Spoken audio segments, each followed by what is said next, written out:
Deep within the Himalayan mountains, where ancient peaks once scraped the heavens of old Earth, there stands a fortress that has endured the worst the galaxy could throw against it.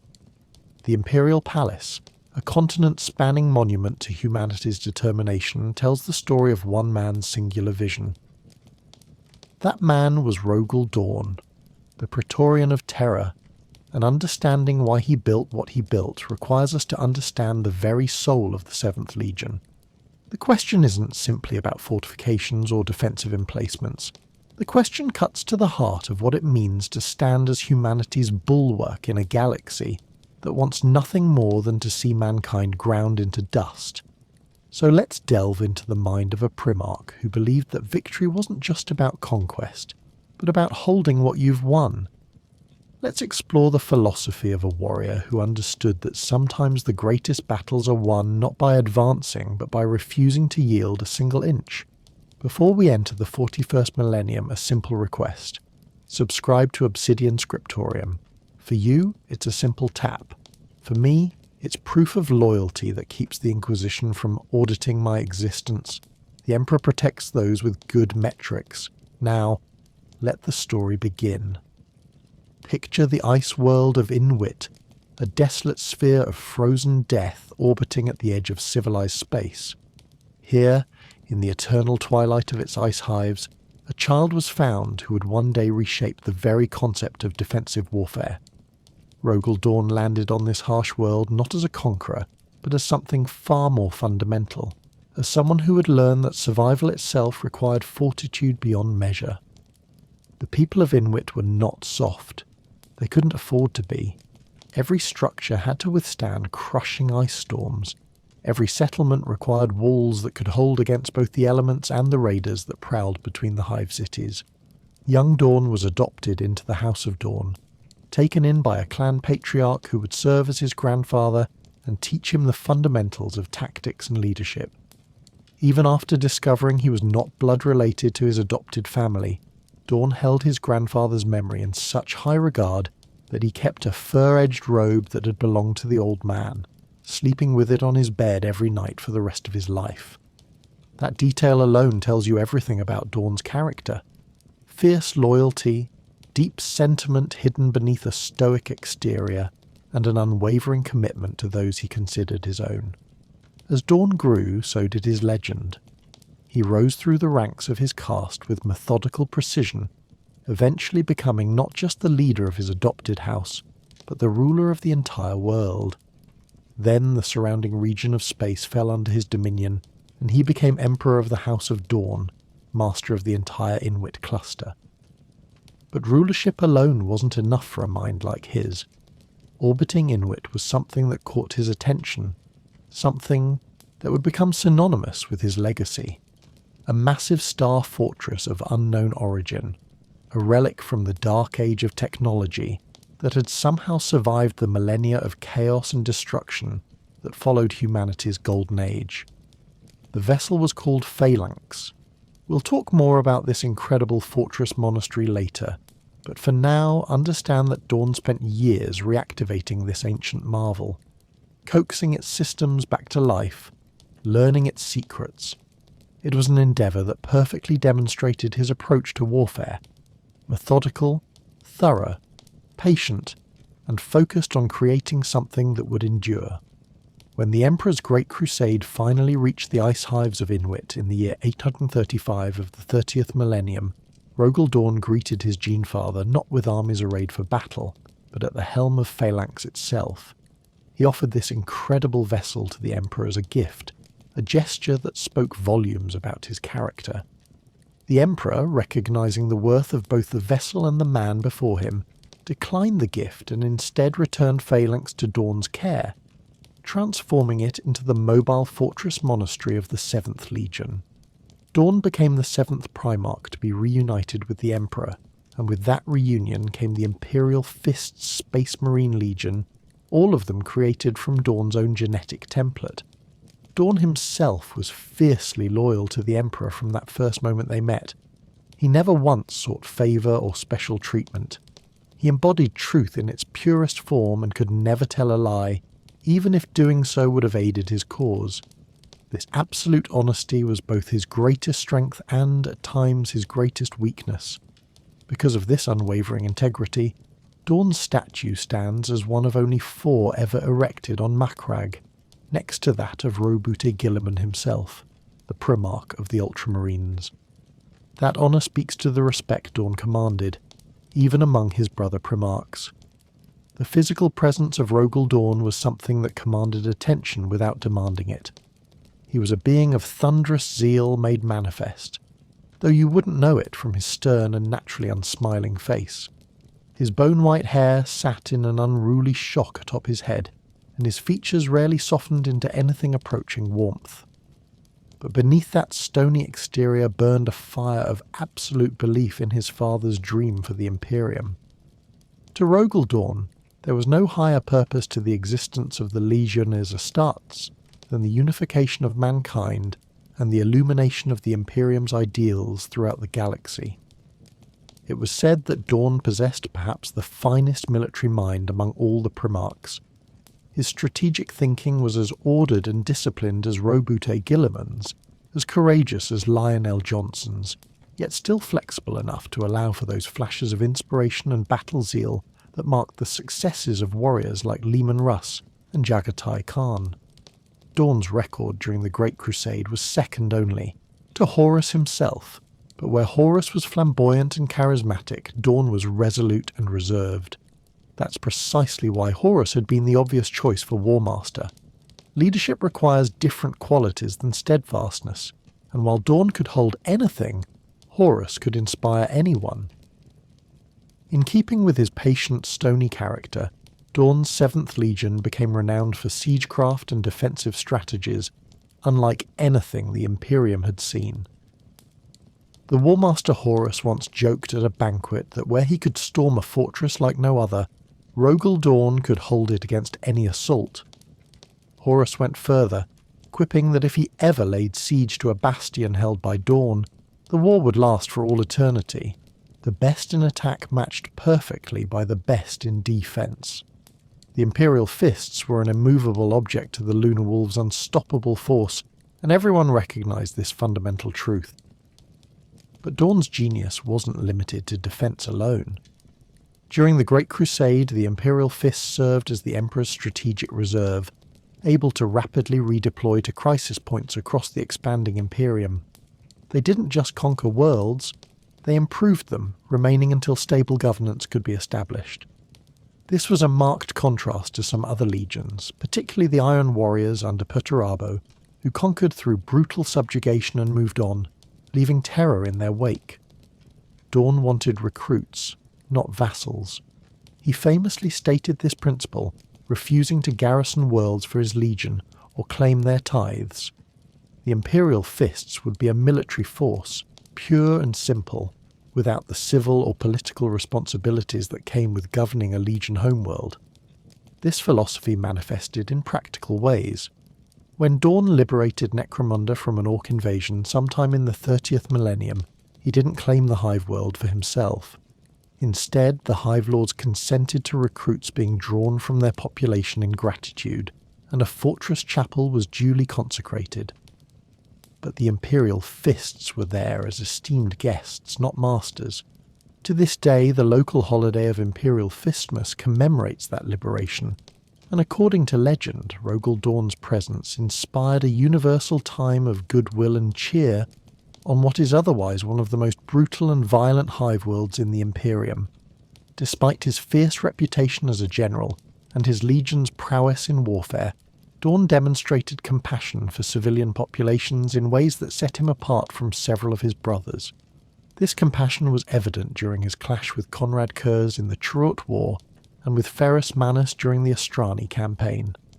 Dorn understood that the Imperium wasn't just about military conquest, it was about creating something worth defending, something that would endure beyond the immediate battles. Yet Dorn's relationships with his brother Primarchs were complex and sometimes strained. His competitive nature, particularly regarding fortifications and defensive capabilities, created friction that would have lasting consequences. Perturabo of the Iron Warriors held a similar specialty in siege warfare and fortress construction, and this overlap bred unhealthy rivalry. When the Emperor tasked Dorn with fortifying the Imperial Palace after the triumph of the Ulanor Crusade, it marked the Imperial Fists as the greatest builders of fortifications in the entire Imperium. Not long after, the Warmaster Horus declared the Iron Warriors to be the true masters of siege warfare, but the damage was done. The breaking point came when Fulgrim, Primarch of the Emperor's Children, asked Dorn if he thought the Imperial Palace could withstand an assault by the Iron Warriors. Dorn, being incapable of lying, gave his truthful assessment. Yes, the defences would hold against any adversary, provided they were adequately manned. This answer infuriated Perturabo to such a degree that the two Primarchs flew into a rage at each other, unleashing a torrent of vitriol and accusations. The Iron Warriors, Primarch's outburst was so unfounded that even his own legionaries stood dumbstruck. After this incident was reported to Dorn, the two Primarchs rarely spoke, and their legions never served in the same campaign again. Dorn also clashed with Conrad Kurz, the Night Haunter, over matters of vision and precognition. When Fulgrim informed Dorn of Kurz's vision of what would eventually become the Horus Heresy, Dorn kept this secret from his volatile brother until they were on a joint mission. Kurz became so enraged by this revelation that he attacked Dorn, slashing his face with his lightning claws. Dorn would have died from the wounds if not for his transhuman endurance as a Primarch. Later, upon reflection, Dorn considered his overly competitive relationship with Perturabo and his handling of the Kurz situation to have demonstrated personal weakness. It's rare to see a Primarch acknowledge such failings, and it speaks to Dorn's commitment to self-improvement and honest assessment. After countless campaigns and the conquest of thousands of worlds during the Great Crusade, the Emperor returned to Terra to build a capital worthy of ruling 1,000,000 planets, and when he did, he brought Rogal Dorn with him. The Emperor set the Imperial Fists up as his Praetorians, his personal guard and the defenders of the Sol system itself.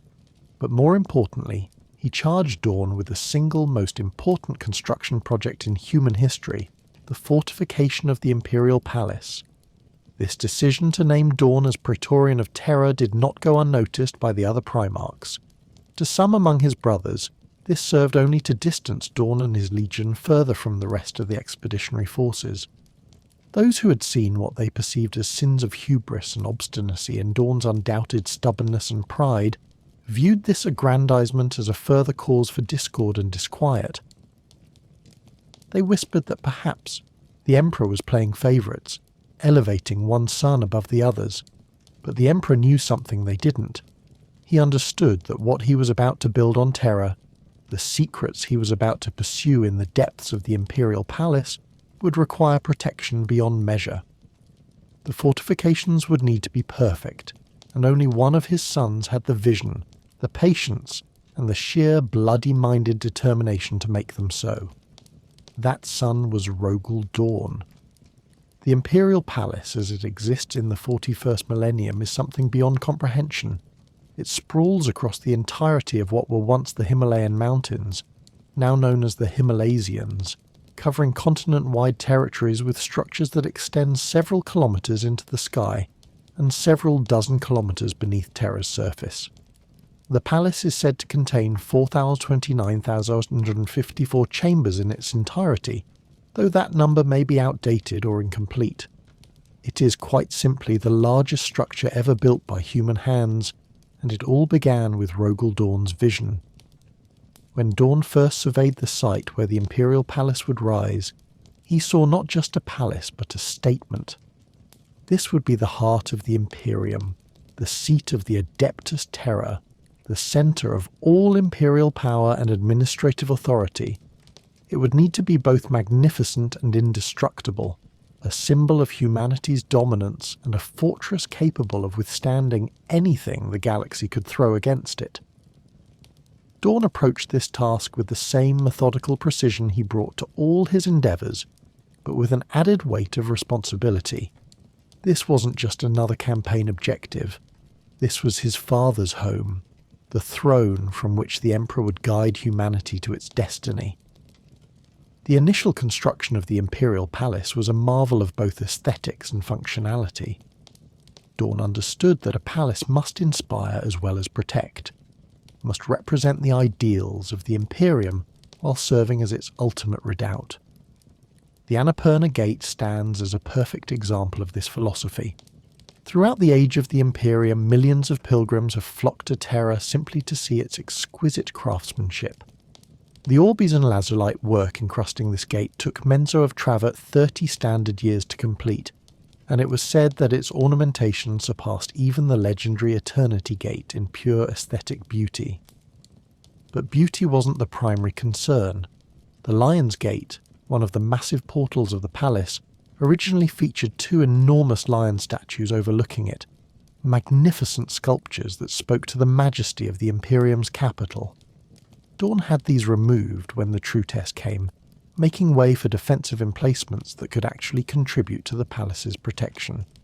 The Gorgon Bar, known originally as Gorgon Gate, was a civilian structure that Dorn heavily reinforced and redesignated with the military term Bar, indicating its conversion to a military fortress. These gates, and their associated fortifications, became part of a defensive network that staggers the mind in its complexity. The palace complex is divided into 2 primary security perimeters, the Outer Palace and the Inner Palace.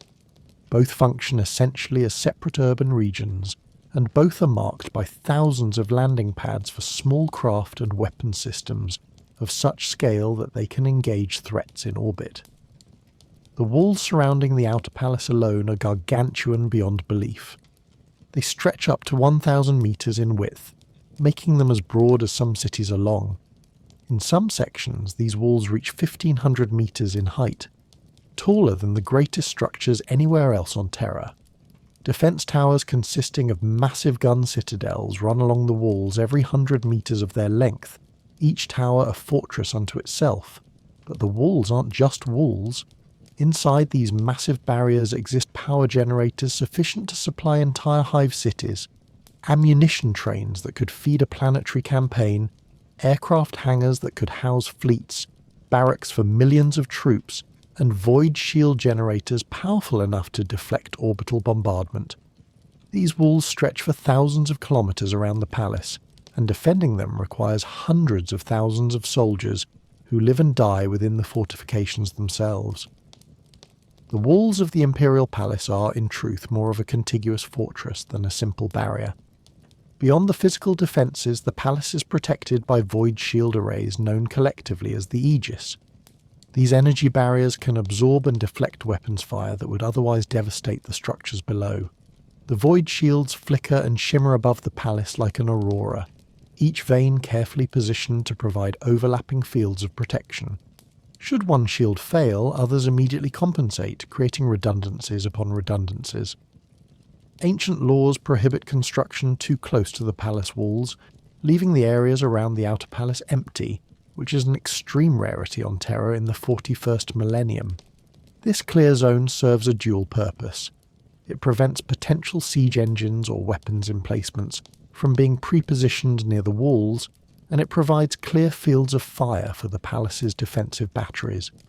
The interior of the palace is a city unto itself, as heavily urbanized and populated as any hive world. Billions of adepts work and reside within the palace, toiling in the immeasurable archives and headquarters of the Administratum, the bureaucratic heart that keeps the Imperium functioning.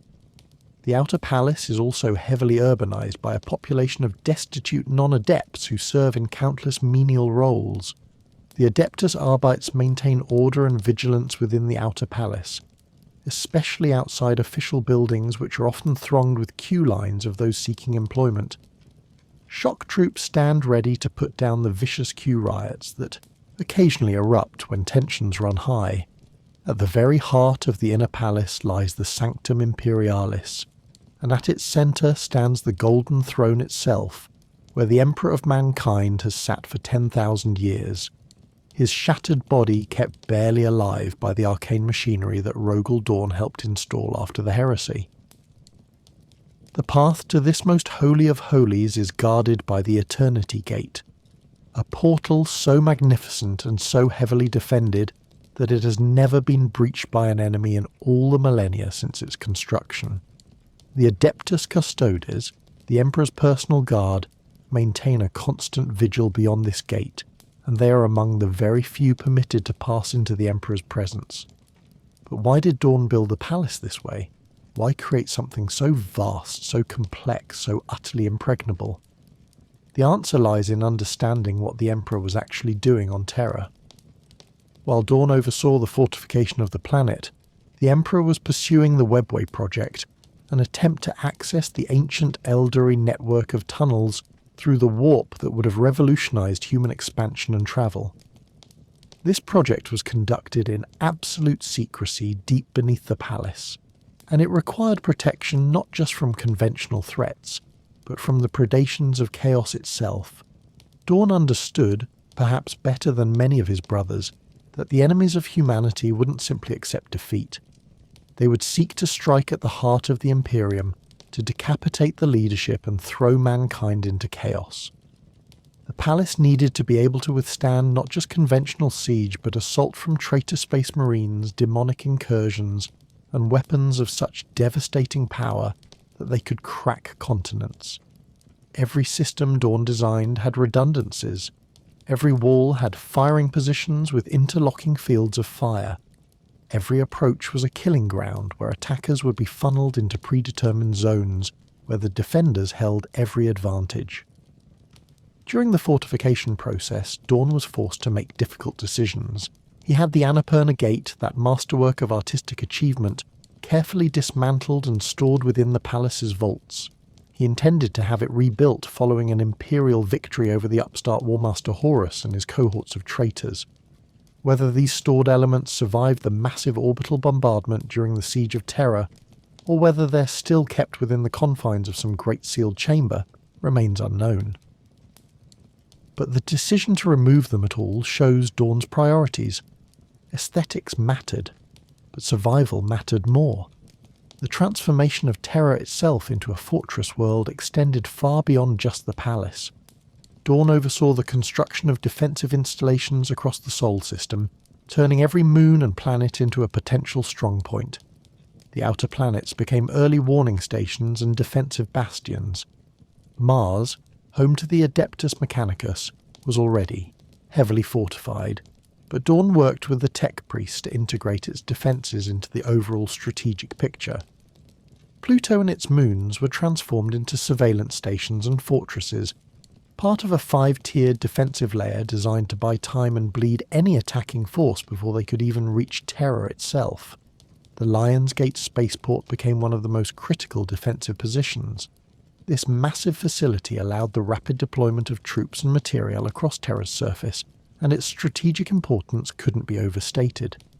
Dorn personally oversaw its defences, ensuring that it could function as both a logistics hub and a fortress capable of independent operation if cut off from the main palace.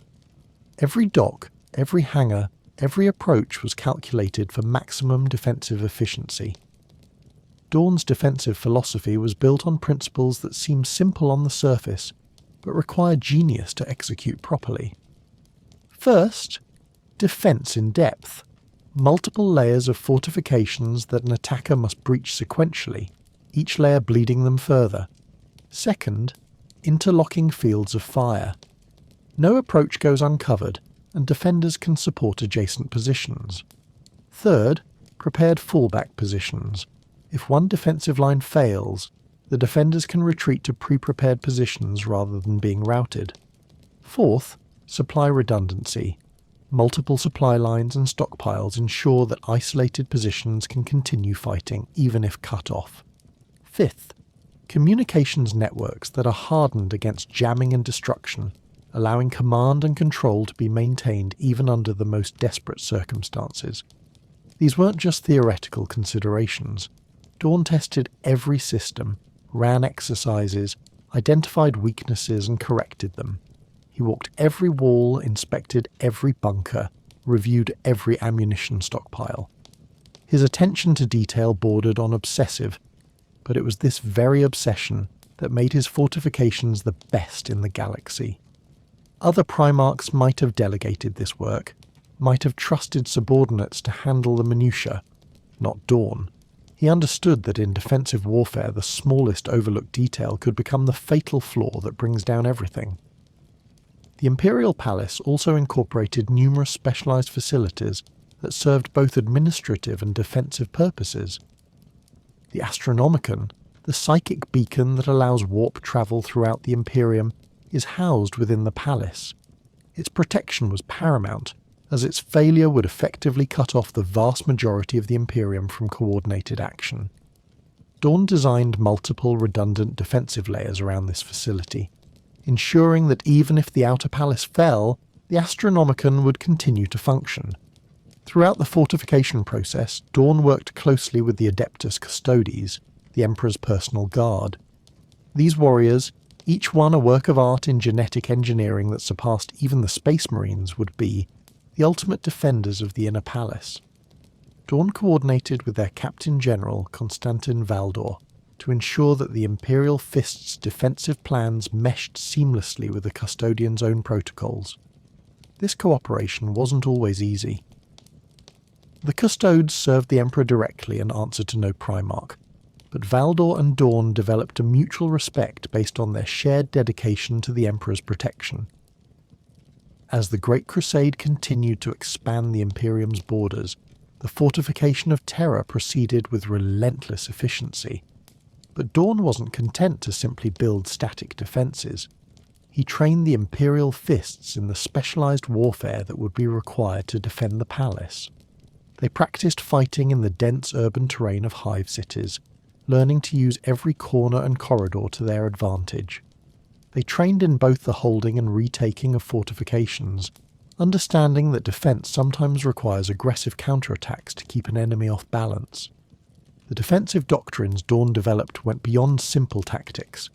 He understood the psychological aspect of defensive warfare, how defenders could maintain morale when surrounded, how to ration hope as carefully as ammunition. He taught his sons that defence wasn't passive, wasn't about simply absorbing punishment and hoping to endure. True defence was active, aggressive, turning every enemy attack into an opportunity to inflict disproportionate casualties and wear down the attacker's will to continue. When reports began to filter in about Horus's rebellion, Dorn's fortifications were not yet complete. They might never have been complete in Dorn's eyes, as he always saw another improvement to make, another potential weakness to shore up. But they were formidable, and about to be tested in ways that would prove whether Dorn's obsessive preparations had been justified. The news of Horus's betrayal came to Dorn through the survivors of the frigate Eisenstein, notably Captain Nathaniel Garrow of the Death Guard and Remembrancer Mercedes Ollerton. At first Dorn was unwilling to believe it.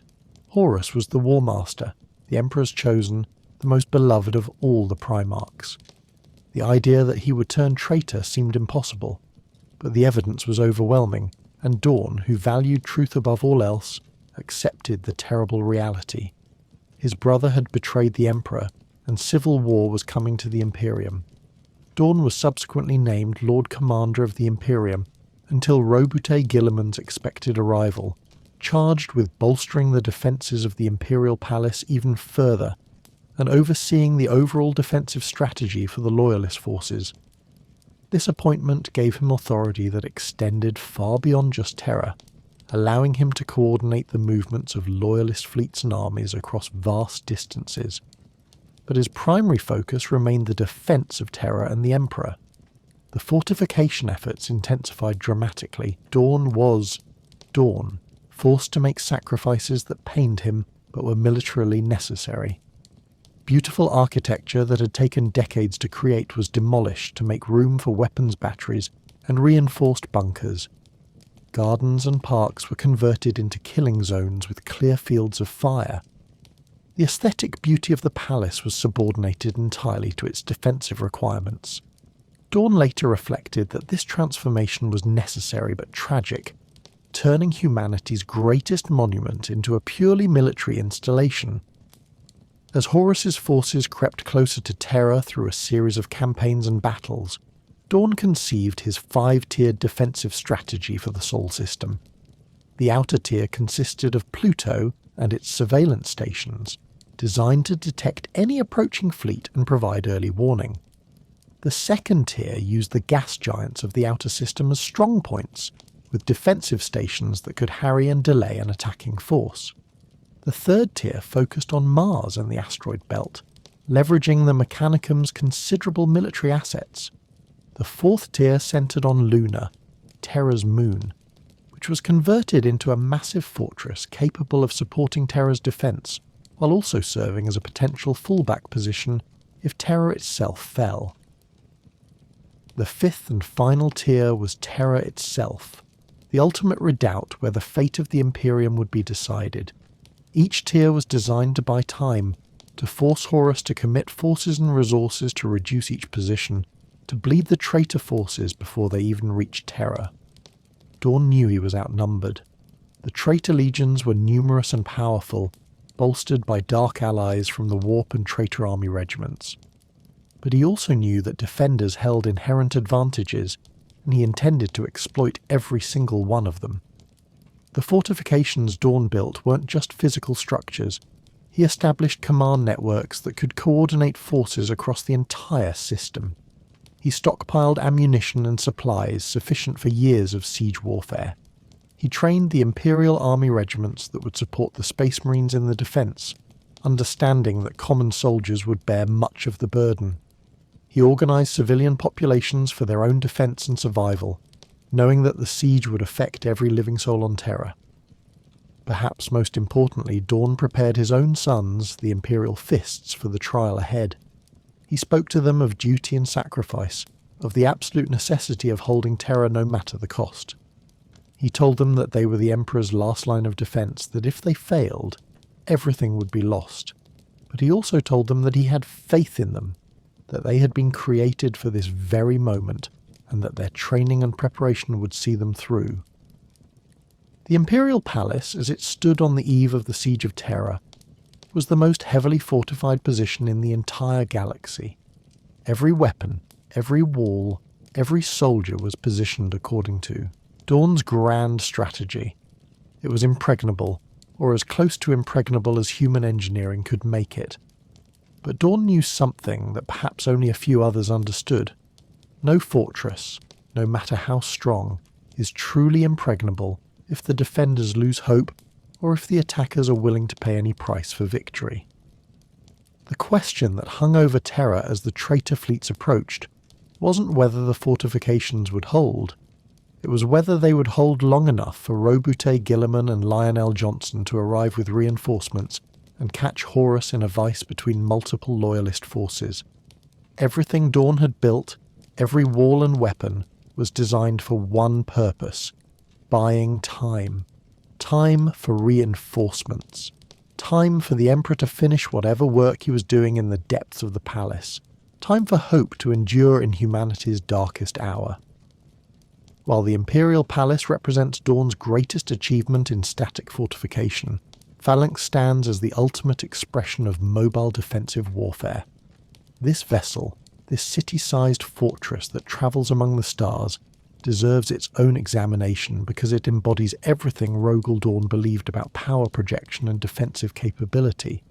Phalanx's origins are shrouded in mystery, as befits a relic from the Dark Age of technology. Some accounts suggest that Rogal Dorn himself built the battle fortress once he became the overall ruler of Inwit, but this seems unlikely given the vessel's incredible age and the technological sophistication required for its construction. The more accepted theory holds that Phalanx predates the Imperium by thousands of years, constructed during humanity's golden age when such marvels were possible. Dorn discovered it orbiting Inwit, derelict but intact, and spent years bringing its systems back online. This work alone demonstrates Dorn's genius, as the technical knowledge required to reactivate Dark Age technology is beyond the understanding of most tech priests even in the 41st millennium. The sheer scale of Phalanx defies easy comprehension. It is gigantic, the size of a small moon or large asteroid. Some accounts suggest it measures over 30 kilometers in length, though the actual dimensions may be significantly larger when accounting for all its external structures and docking facilities. Its foredeck alone can dock a dozen Imperial Navy cruisers around its circumference simultaneously. To put this in perspective, each of those cruisers might themselves be several kilometres long and carry crews numbering in the tens of thousands. Phalanx dwarfs them all.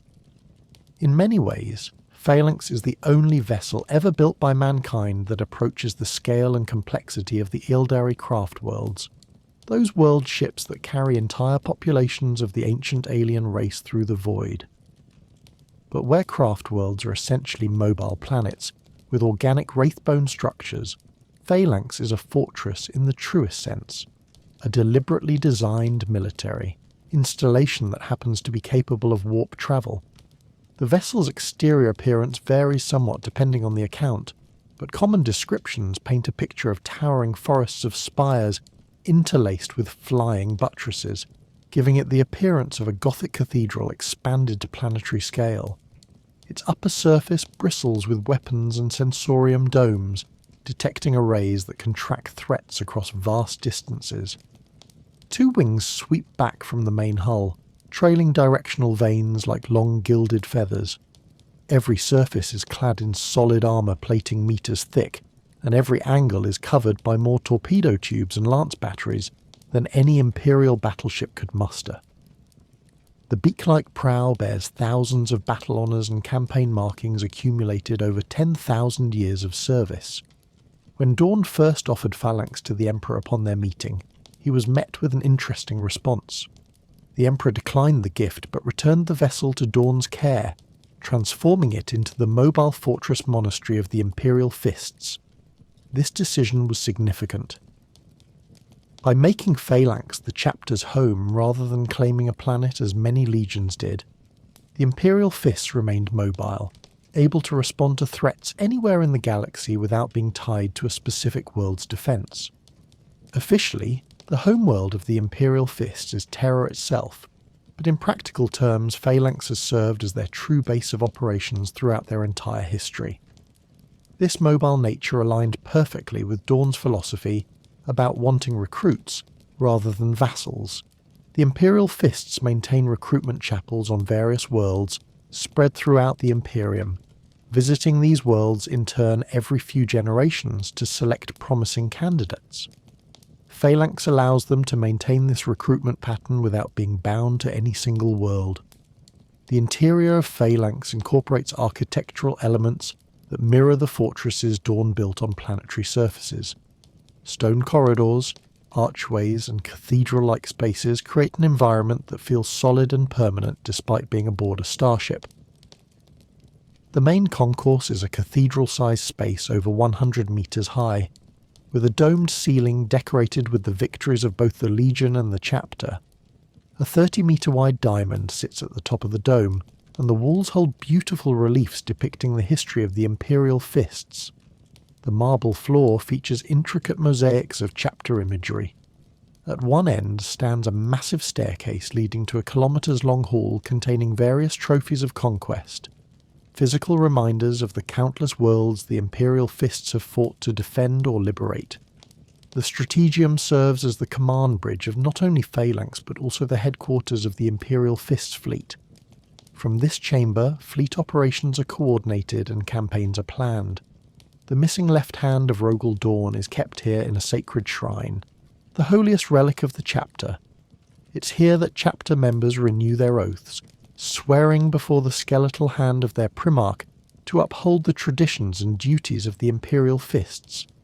The bones are covered in scrimshawed heraldry, with each Chapter master carving their name in minute script upon its surface, a tradition maintained across 10 millennia. The Schola Martialis serves as a training ground where new recruits gather to receive instruction in the arts of war. Entire portions of the vessel are designed to emulate different combat environments for training purposes. There are sections that replicate urban warfare conditions, others that simulate the claustrophobic confines of boarding actions, and still others that provide open terrain for manoeuvre training. The foredeck is so large that it has developed its own ecosystem. complete with unique species of animal life that have had their own evolutionary history aboard the ship over the past 10,000 years. This bizarre detail speaks to the sheer age and scale of Phalanx, that life itself has adapted to exist within its structures. The Temple of Oaths, now sealed in the 41st millennium, was once the spiritual heart of the Legion. This sanctuary deep inside the station served as the place where the most sacred oaths were sworn, where Imperial Fists came to commune with the spirit of their Primarch and their Legion's history. After the heresy, new traditions developed, and the Cloister of Remembrance became the modern temple, replacing the sealed Temple of Oaths. The cloister is where acquired trophies and combat honours are kept, where the captains of the chapter swear their oaths of office. The corridor is kept deliberately simple, without furniture or ornamentation, focusing attention entirely on the relics and honours it contains. The Ascender Scriptum, one of Phalanx's many archives, contains several of Rogal Dorn's writings, including his personal commentaries on warfare, fortification, and leadership. These texts are studied by every Imperial Fist, providing direct insight into their Primarch's thinking. The archive also contains records of every campaign the chapter has fought, every battle honour earned, every brother lost. It is a library of war, a record of 10,000 years of service to the Imperium. Phalanx is defended by specialised forces beyond the standard chapter structure. The Auric Auxilia, enhanced human soldiers who serve as the station's garrison, patrol its corridors and man its defensive positions. The Phalanx Warders, elite Imperial Fists who rarely wore major badges and eschewed ostentatious ceremonies, were renowned for their harsh discipline. They were solely responsible for training aboard the fortress, protecting it, and leading boarding actions against enemies. These warriors sought the honour of continued service as a warder, as their only mark of distinction, viewing the defence of Phalanx as the highest duty an Imperial Fist could perform. The strategic capabilities of Phalanx are substantial and varied. Its weapons batteries can engage entire fleets, raining lance strikes and torpedo barrages that can cripple capital ships with single volleys. Its void shields are powerful enough to withstand bombardments that would reduce worlds to ash. During the early Horus Heresy, when the Death Guard frigate Eisenstein limped into Imperial space with news of Horus's betrayal, it was Phalanx that recovered the survivors and brought word to Rogal Dorn. But Phalanx is more than just a weapons platform. It serves as a mobile fleet base, a logistics hub, a training facility, and a symbol of Imperial power all rolled into one. When Phalanx enters a system, friend and foe alike take notice.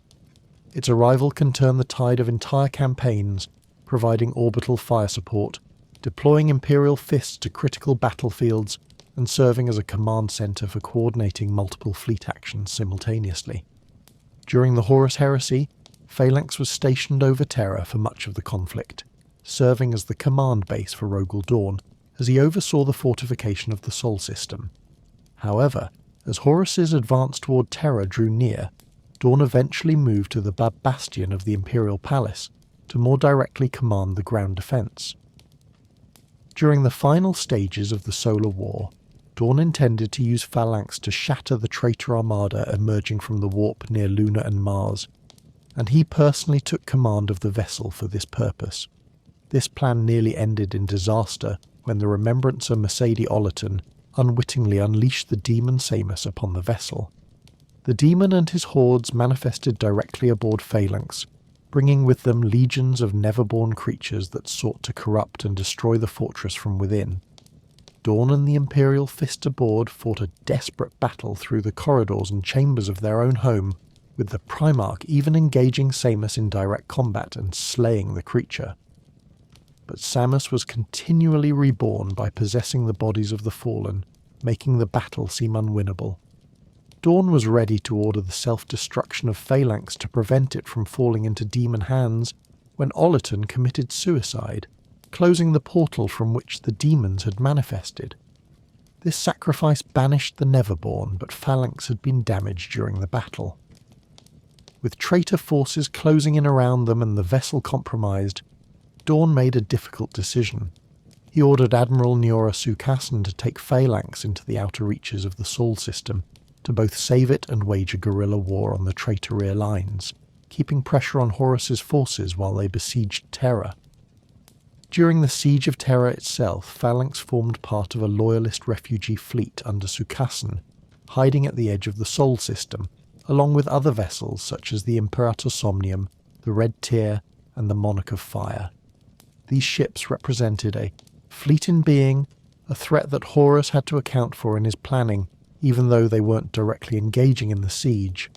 In the final stages of the battle, when the Astronomicon was relit thanks to the efforts of Corswin's Dark Angels and Euphrati Keeler, and her faithful Sukasson and Captain Halbracht took it as a sign to attack. They moved Phalanx from hiding in the rings of Saturn to launch a desperate assault on the traitor fleet, helping to turn the tide at a critical moment. In the 10,000 years since the heresy, Phalanx has continued to serve as the mobile fortress-monastery of the Imperial Fists, and their home in all the ways that matter. The vessel has participated in countless campaigns, its shadow falling across hundreds of worlds that later shuddered under the weight of Imperial Fists' assaults. Its presence in a war zone is both reassuring to Imperial forces and terrifying to their enemies. Yet the passing millennia have not been kind to Phalanx.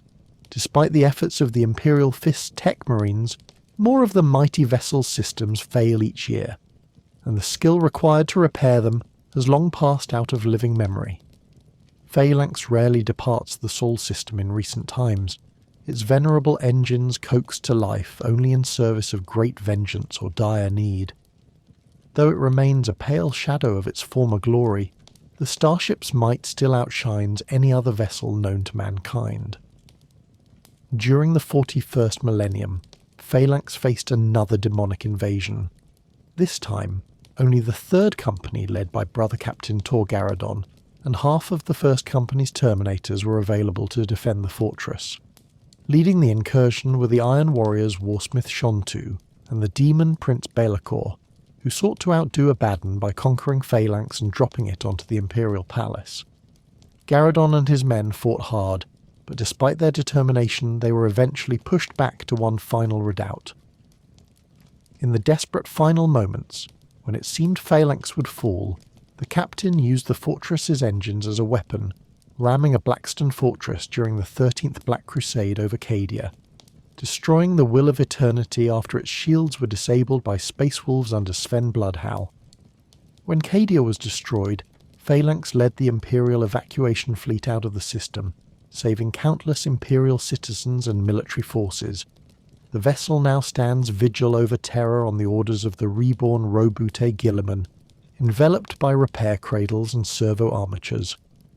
By the time of the Indomitus Crusade, Phalanx was badly damaged and long decayed, but in an act of solidarity, the Shadow Keepers of the Adeptus Custodes opened one of their dark cells and provided the Imperial Fists with secret archaeotech, giving the Sons of Dawn a chance to restore the station. The vessel now operates on a level not seen in countless years, though it still falls short of its Dark Age capabilities. As part of the agreement with the Custodes, a visible contingent of custodians now serves aboard Phalanx, supposedly to ensure it's never used against Terra. The Imperial Fists suspect, probably correctly, that other custodes had already slipped aboard beforehand, maintaining a covert watch over the fortress. But the relationship, while somewhat tense, is functional, and both groups recognise their shared duty to protect the Imperium. During the Fourth Tyrannic War, Phalanx became the headquarters of Lord Commander Solar Arcadian Leontis, and left Terra's orbit to travel to the anchor world of Sanctum within the Bastia subsector. This represented a significant deployment, as 3 full companies of Imperial Fists were aboard, along with the vessel's existing complement of defenders. The Phalanx participated in the defence of Sanctum against a massive tendril of Hive Fleet Leviathan, leading the Imperial Southern Orbital defence once the Dawn Wall was breached by Tyranid bioships. The battle showcased that even in its diminished state, Phalanx remains one of the most powerful military assets the Imperium possesses. All of Dawn's preparations, all the fortifications and training, All the careful planning came down to one terrible test, the Siege of Terra. For 55 days the traitor forces of Horus laid siege to the Imperial Palace, and for 55 days Rogal Dorn stood as humanity's shield against annihilation. This wasn't just the greatest siege in Imperial history, this was potentially the final battle for humanity's survival, and everyone involved understood the stakes. The siege began with the Solar War as Horus's vast armada entered the Sol system through multiple warp translation points. Dorn's 5-tiered defensive strategy immediately came into play. The first engagement occurred at Pluto, where Alpharius of the Alpha Legion led a spearhead attack against the surveillance stations there. The Alpha Legion's goal was to blind Terra's intelligence networks, plunging the Loyalists into operational darkness. Alpharius himself participated in the assault, leading his headhunters in an attack to silence Pluto's astropathic choir. This crippling gambit would have succeeded, but Dorn executed a brilliant slingshot maneuver around Sol's gravity wells that catapulted Phalanx to the edge of the system in time to intercept. There, aboard the frozen wastes of Pluto, the two Primarchs met in single combat. Dorn, accompanied by his Hostile Terminators, faced his brother in a bitter duel that ended with Alpharius's death. Dorn wordlessly struck down the Hydra, cutting off Alpharius's hands with Storm's teeth before delivering the killing blow. Although the Alpha Legion's attack had been blunted, the victory bought only time. The Imperial Fists spent years turning the moons of Pluto into mighty battle fortresses, digging in to await the inevitable arrival of the main traitor armada. But even these preparations proved insufficient when Horus's full might arrived. 2 enormous fleets surged through the warp gates around Pluto and Uranus, and the battles that followed were apocalyptic in scale. Sigismund and his fanatical Templars led the defence at several key points, fighting with such fury that even the traitor legions were taken aback. At the battle's apex, the Eternal Crusader broadcast the fall of Pluto, and began to retreat toward Terra, but this was part of a larger stratagem. When the sons of Horus gave chase, a data djinn concocted by the Mechanicum wormed its way through Pluto's moons, detonating apocalyptic caches of fuel and ammunition. The resulting explosions consumed significant portions of both the Loyalist and traitor fleets, a scorched earth tactic that bought more time at a terrible cost. Mars erupted into civil war during this period, with traitor elements of the Mechanicum rebelling against those who remained loyal to the Emperor. This internal conflict resulted in a regular stream of attacks from the Martian surface. Interplanetary missiles, raiding fleets, and mountain-sized shells shot into orbit that threatened Terra directly. Dorn was forced to allocate resources to contain this threat while also defending against Horus's advancing armada. As the heresy dragged on and the traitor forces drew closer to Terra, raiding fleets probed the edges of the Sol system's defences. Covert infiltrators gained access to Terra itself, testing the security of the planet and preparing the way for Horus's inevitable assault. Despite these incursions, Dorn's defensive networks held, identifying and neutralising most of these threats before they could achieve their objectives. Ultimately, the defence of the outer Sol system had to be abandoned. Surviving Loyalist vessels retreated to Terra's orbit or to hiding places in the system's edge to avoid destruction. Dorn's plan to resist until Robute Guilliman's reinforcements could arrive had failed in its original form. The 5-tiered defence had been reduced to Terra itself, the final redoubt where the fate of humanity would be decided. But the time bought by the outer defences hadn't been wasted. Dorn used those months and years to further strengthen Terra's fortifications, to position reserves where they would be most effective, and to prepare his forces psychologically for what was coming. He knew that the siege would be brutal beyond imagination, that casualties would be staggering, and that victory might come down to which side could endure the suffering longer. During the final battle on Terra's surface, Dorn was charged with overall command of the Imperial Palace's defences. He personally commanded the effort from the Bab Bastion initially, and later moved to the Sky Fortress when tactical circumstances required. In the early stages of the battle, he attempted to maintain a sense of normalcy by allowing the Council of Terra to meet within the great chamber of the Senatorum Imperialis, but in truth, he was completely occupied by the traitor, Siege. Dorn's initial strategy was to forbid his brother Primarchs, Sanguinius and Jagatai Khan, from leaving the palace walls. He planned to bleed Horus's forces in a protracted siege, buying time for Robute Guilliman's expected arrival from Ultramar. But the White Scars Khan and the Blood Angels disagreed with this defensive approach, arguing that some aggressive action was necessary to keep the traitors off balance. Eventually Dorn relented on his plan, opening the Helios Gate of the palace and allowing Sanguinius to lead a counterattack by the Blood Angels, Imperial Fists and Legio Solaria to rescue Imperial army conscripts being overrun outside the walls. The Lion's Gate spaceport became the site of a massive battle between the White Scars and the overwhelming hordes of the traitor legions.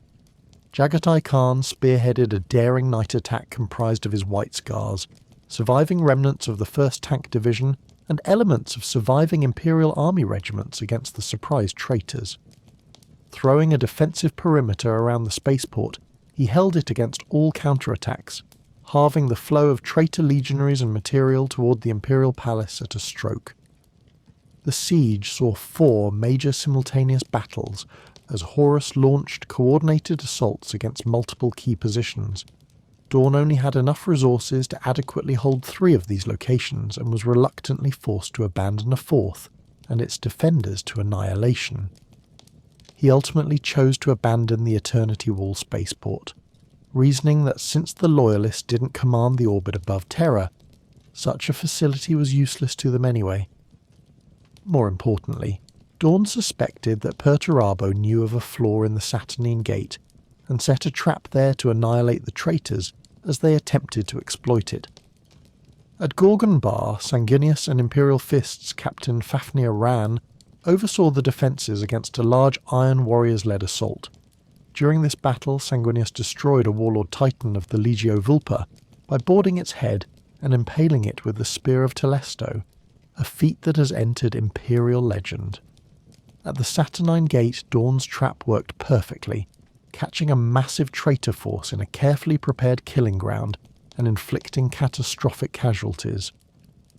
During the height of the battle for Saturnine, Dorn saved Sigismund from his fallen brother Fulgrim when the 2 Primarchs came to battle. With Fulgrim in his ascended form, the duel was difficult, but Dorn was able to resist Fulgrim's constant goading, match his swordsmanship and land mortal blows. However, Fulgrim quickly regenerated and laughed off the damage. Dorn then informed Fulgrim of his trap and that Abaddon's subterranean assault had failed. Fulgrim became fed up with his allies and quit the battle, though not before summoning his elite guard led by Eidolon to assassinate the Primarch. With the help of Sigismund, Dorn was able to survive this assassination attempt. Dorn next took direct command of the Shard Bastion along the Mercury Exultant kill zone, organising defences against a massive Legio Mortis assault alongside 400 Imperial Fists. 3 months into the siege, Rogal Dorn had not slept or even rested, pushing his transhuman body to its absolute limits. The strain was beginning to show. Vulcan, who had recently arrived at Terra, sensed that Dorn was mentally and physically exhausted from his duties and the constant bad news, and embraced his brother in a moment of compassion. The siege reached a critical moment when remaining loyalist officers such as Fafnir Ran, Zephon, Nasir Amit, Maximus Thane, and Namahi led desperate but futile defences of the last battlements inside the inner palace. Nearly all order and discipline had by now broken down amongst the traitor Astartes, but vast demonic legions spilled forth from the warp. Legendary demon princes and greater demons such as Balakor, Skarbrand, Ulker, Nikari, Heartslayer, Draconian, Epidemius, Kugath, Madail, Karanak, the Mask, Doombreed, Talamin, and Skulltaker manifested on Terra's soil, turning the siege into a literal hell. Hours after the shutting of the Eternity Gate, the Bab Bastion itself was overrun by Sons of Horus forces, and Rogal Dorn was forced to retreat into the Sanctum Imperialis. Concepts such as time and space started to break down, as mere hours passed as if they were weeks. Terra itself began to slowly be sucked into the warp, with Horus's flagship, the Vengeful Spirit, serving as a conduit. All across Terra, traitor armies and maddened souls began to chant Horus's name, and it seemed that the battle was lost. Then, in the darkest moment, Horus's void shields inexplicably dropped. The reason for this remains debated, but the opportunity was clear. The Emperor, Sanguinius, and Rogal Dorn teleported aboard the Vengeful Spirit to confront the War Master directly. What happened aboard that vessel is the stuff of legend and tragedy. Sanguinius confronted Horus first and was slain by his brother. The Emperor then faced Horus in a battle that nearly destroyed them both. When Dorn arrived at the bridge, he found the broken body of Sanguinius and the Emperor mortally wounded, his body shattered by Horus's attack. But Horus himself was dead, utterly destroyed by the Emperor's final, terrible strike.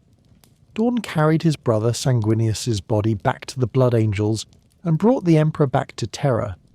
It was Dorn who placed the Emperor's broken form upon the Golden Throne, and it was Dorn who received the Emperor's last spoken instructions for the future of the Imperium. The siege was over. The traitors were broken and fleeing. Terra was saved, but at a cost that staggered comprehension. The Emperor would never walk among humanity again, confined to the Golden Throne for eternity. Sanguinius was dead. Countless millions had perished in the fighting, and Rogal Dorn, the unbreakable wall, the Praetorian of Terra, was consumed by grief and guilt. The immediate aftermath of the Siege of Terra saw Rogal Dorn overwhelmed by grief and guilt for what he perceived as his failings.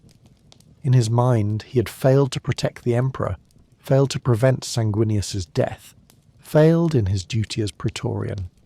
The fact that Terra still stood, that the Imperium had survived, seemed secondary to these failures. This emotional response might seem surprising given Dorn's stoic reputation, but it demonstrates that beneath his stony exterior beat a heart capable of profound feeling. When Roboute Guilliman arrived at Terra with reinforcements too late to aid in the siege itself, he found the loyalist Primarchs and their forces in various states of shock and mourning. Guilliman immediately began organising the Scouring, the campaign to drive the traitor legions back to the Eye of Terror and reclaim the worlds they had conquered. He also began work on the Codex Astartes, a comprehensive tome that would reorganise the Space Marine legions into smaller chapters to prevent any one military commander from having the power to threaten the Imperium again. Dorn initially opposed this reorganisation. The Imperial Fists Legion had been forged in the crucible of the siege, and the bond between the warriors was absolute. The idea of breaking them apart into separate chapters went against everything Dorn believed about unit cohesion and brotherhood. But Guilliman was insistent, and the political pressure from the newly formed High Lords of Terra was considerable. They had just witnessed what a corrupted Primarch leading a Space Marine Legion could do, and they were determined to prevent such a threat from arising again. Dorn, consumed by his perceived failures, retreated to a device known as the Pain Glove to meditate on the problem. This device inflicts excruciating pain on its occupant, and through this pain, Dorn sought clarity. The torture-induced vision he received was interpreted as coming from the Emperor himself. The revelation was that his legion had to be redeemed, and the way to salvation was through pain and self-sacrifice. The collective pain needed to cleanse the chapter, Dorn decided, would come from attacking the most well-defended fortress of the traitor Iron Warriors, the Iron Cage. Perturabo had constructed the Iron Cage on the world of Sebastus IV specifically to mock Rogal Dorn. The fortress consisted of over 32 square kilometres of hardened bunkers, towers, minefields, trenches, razor wire, tank traps, redoubts, artillery batteries, and a system of complex underground tunnels. The defences were shaped in the form of an 8-pointed star of chaos. At the centre lay a massive command bunker that served only as a decoy, having no actual tactical or strategic value.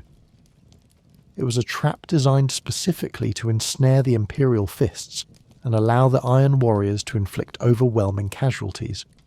Dorn declared that he would go to Sebastia's Fort and bring Perturabo back to Terra in an iron cage. It was a vow born of rage, guilt, and the desperate need for redemption through suffering.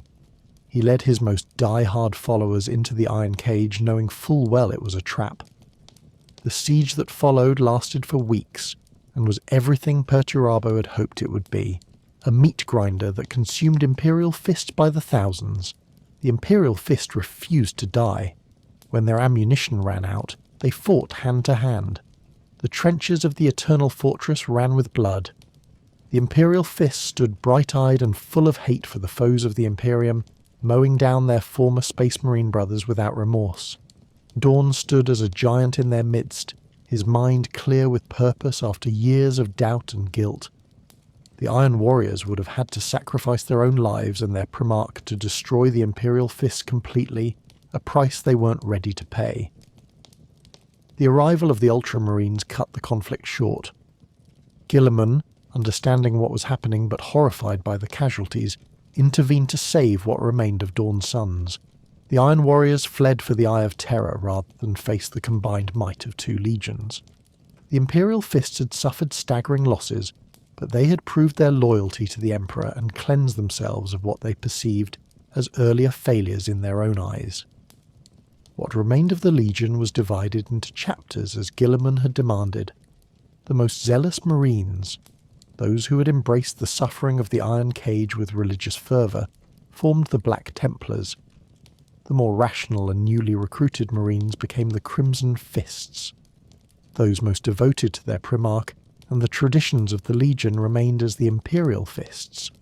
Rogal Dorn spent the next 20 years rebuilding and reforming his chapter according to the standards of the Index Astartes, accepting the reorganisation he had initially opposed.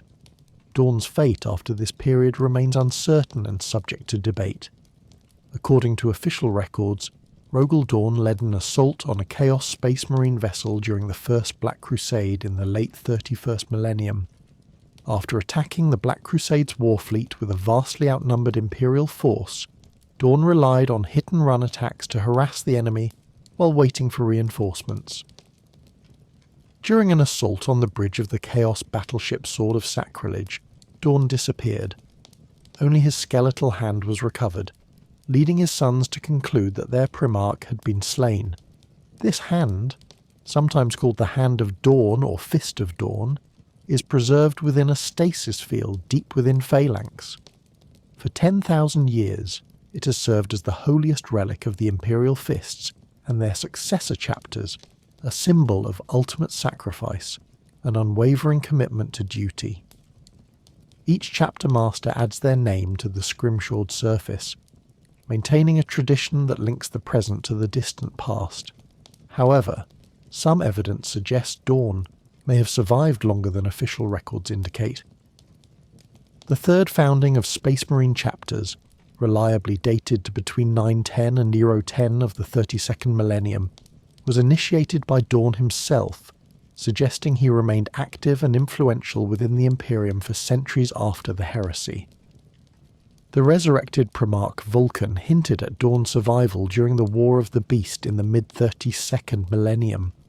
Some even speculate that, like Vulcan, Dorn may have gone into hiding and could return when the Imperium's need is greatest. There's even an unsettling theory that the hand enshrined upon Phalanx may not belong to Rogal Dorn at all. The prime candidate for this case of mistaken identity is Alfarius, whom Dorn slew during the Battle of Pluto. Records indicate that Dorn severed both of Alfarius's hands with Storm's teeth before delivering the fatal blow. Could Dorn have kept these severed hands as trophies? In the chaos of Dorn's own disappearance, could one of Alfarius's hands have been mistaken for Dorn's? It's a disturbing possibility that adds another layer of mystery to an already enigmatic story. Regardless of Dorn's ultimate fate, his legacy endures in the doctrines and practices of the Imperial Fists and their successor chapters. The chapter's philosophy centres on the same principles Dorn espoused during the Great Crusade. that victory isn't just about defeating your enemies but holding what you've won.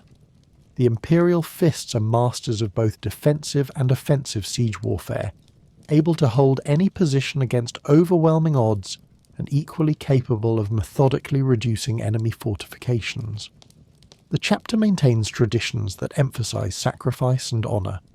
The Pain Glove, that device Dorn used after the Siege of Terra, is still employed to test the resolve and focus of Imperial Fists, ensuring warriors remain steadfast under duress. The Duel of the Blade sees battle brothers hone their swordsmanship in ceremonial combat, a practice rooted in Dorn's belief that precision in battle reflects purity of purpose. Imperial Fists are trained to be as much engineers and architects as warriors. Every brother learns the principles of fortification, understanding how structures fail and how they can be strengthened. When an Imperial Fist looks at terrain, he sees potential defensive positions, fields of fire, approaches that must be covered. This mindset is so ingrained that it becomes second nature, informing every tactical decision. In the 41st millennium, the Imperial Fists continue to serve as one of the most honoured chapters in the Adeptus Astartes.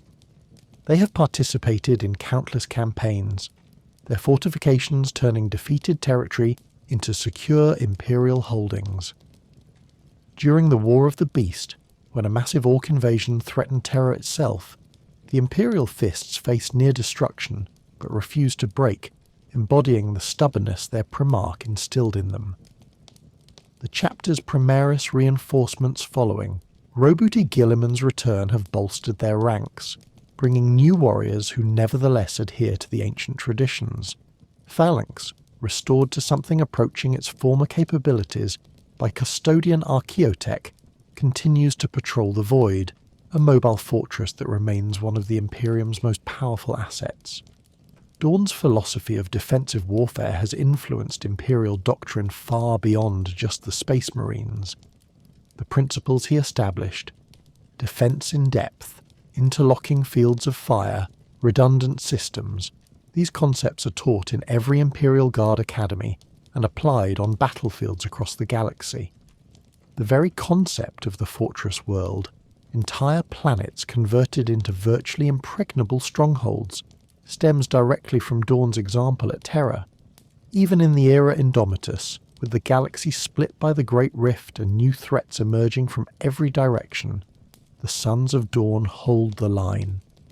They fortify key worlds against chaos incursions and Xenos invasions.